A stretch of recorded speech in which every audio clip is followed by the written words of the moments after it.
Hello दोस्तों, मैं हूं अमित त्यागी और लेकर हाजिर हूं वेब की दुनिया का हर अपडेट। और आज मेरे साथ जुड़ गए हैं अमित सियाल।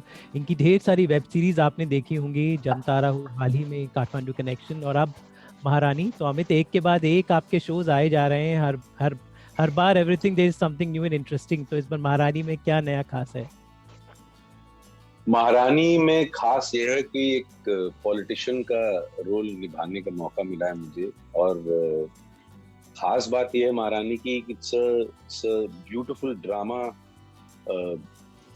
based around in-depthful insight into the world of politics, especially Bihar politics. और मैं एक ऑपोजिशन लीडर का रोल निभा रहा हूँ, नवीन कुमार का, जो कि सोहम शाह के कैरेक्टर, जो कि भीमा भारती हैं, उनके खिलाफ खड़ा है।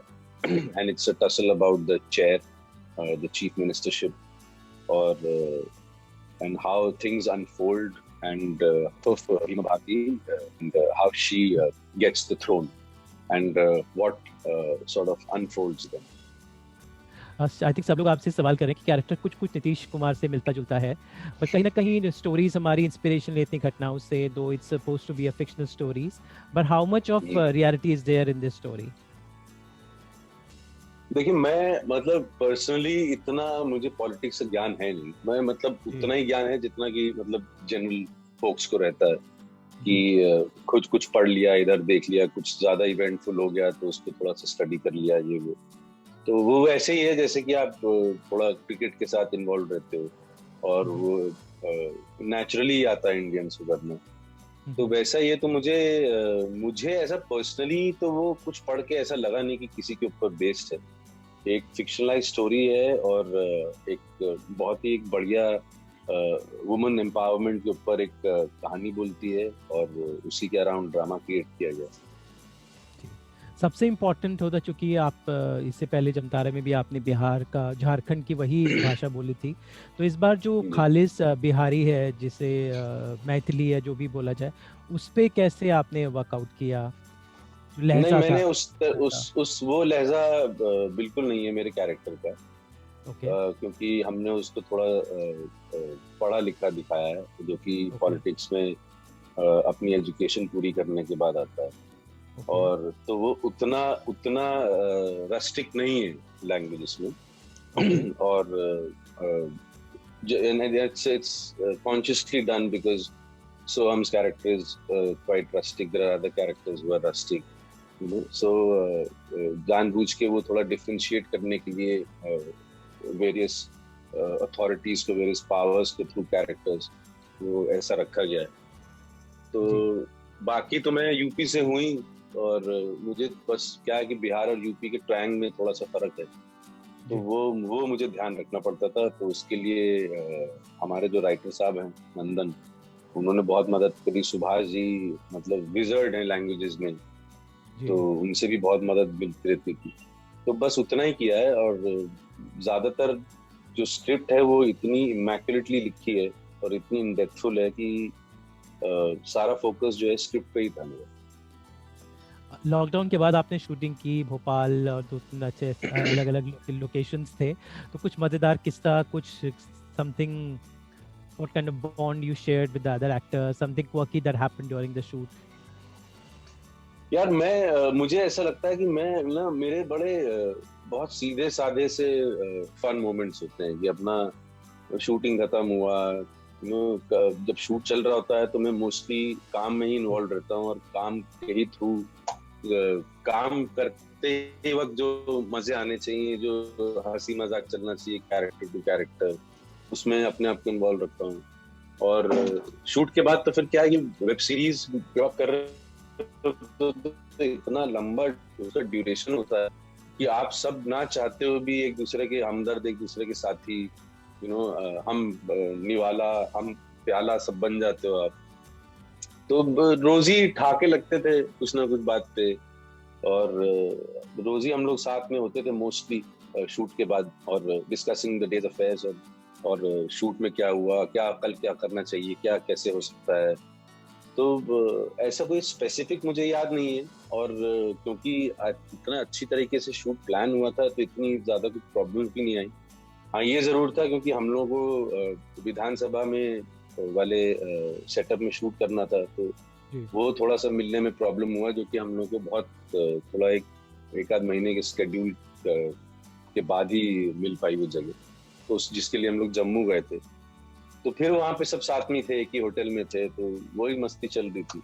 We actually see it's such a long duration कि आप ना फैमिली बन जाते हो, यू जी। नो, एंड फिर वो जो नॉर्मली फैमिली में चलता है वही सब हो रहा था मतलब। मुश्किल था कोरोना के एकदम बाद मास्क लगाकर शूटिंग करना, लोग कम नहीं, जो नॉर्मली से थोड़ा सा अलग था ये। मेरे लिए एक्चुअली इतना चैलेंजिंग नहीं था, क्योंकि मैं इनफैक्ट लास्ट ईयर जुलाई से शूट कर रहा हूँ रेगुलरली। तो वो फर्स्ट लॉकडाउन चला, बट वो इतनी सेफ जगह थी शूट करने के लिए। Actually simple murder, Kathmandu connection and now Maharani, this is quite trivia actually. मैं आपको बोल रहा हूँ तो मुझे खुद समझ में आ रहा है जी कि ये तीनों सोनी लिव के शोज मैंने लॉकडाउन में किए। जी जी जी। तो ये अपने आप में एक हैट्रिक रिकॉर्ड है ये मेरा। सोनी लिव वालों को मुझे स्पेशल गिफ्ट देना चाहिए। जी तो मुझे एक्चुअली समझ में आ गया था कि कैसे अपने आप को संभालना है, क्या प्रिकॉशंस लेने हैं। और मेरा एक छोटा जिम बैग से थोड़ा बड़ा बैग, उसके अंदर दुनिया भर के नीम जूस, इम्यून केयर जूस, ये जूस, वो juice, steamer, eucalyptus oil, vitamin, तो मैं वो रेडी मेरा पड़ा रहता था। वो मैं बस उसको उठाता था और चला जाता था ठीक है। तो मुझे महारानी तक पहुंचते पहुंचते तो वेटरन हो गया था मैं कोविड टाइम में शूट करने के लिए। I think it's quite inspirational. ये बताया आपके फैंस ने, मुझे किसी ने, मैं बात करी तो जानना चाहते हैं जमतारा के सीजन 2 में क्या होने वाला है। और ये कैसे बता सकता हूँ मैं, आप पिटवाओगे यार मुझे। कोई झलक तो दे दीजिए क्या है। नहीं सर, देखिए क्या है कि सब्र का फल मीठा होता है। वो फल पहले ही टूट के नीचे गिर जाएगा तो क्या फायदा होगा। तो मैं अपने फैन से जिन्होंने भी पूछा है उनसे हाथ जोड़ के विनम्र निवेदन करता हूँ कि ये आपको नहीं बता पाऊंगा।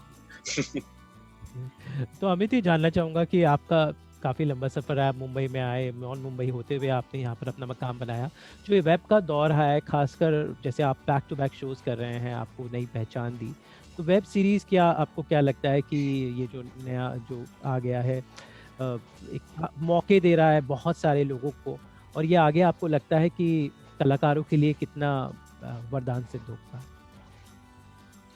वह आगे का तो पता नहीं, वो तो हम सबके सामने एविडेंट है कि सिर्फ एक्टर्स कोई नहीं, जितना भी फिल्म मेकिंग के अलग अलग डिपार्टमेंट्स होते हैं, actually starting from the spot boys themselves, you know, the production managers, producers, writers, editors, cinematographers, ये सब का सब प्लेथोरा ऑफ टैलेंट जो है वो OTT ने लाके सामने लोगों के पेश किया है।